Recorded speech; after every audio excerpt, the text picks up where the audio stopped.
মাশাআল্লাহ বহুত إنه كان عبدا شكورا বহুত আছে وقضينا إلى بني إسرائيل في الكتاب لتفسدن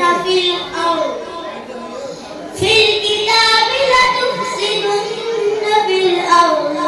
مرتين ولتعلن علوا كبيرا জি মাশাআল্লাহ صدق الله العظيم माशाल्लाह, ये छोटा सा बच्चा इसकी हौसला अफजाई के लिए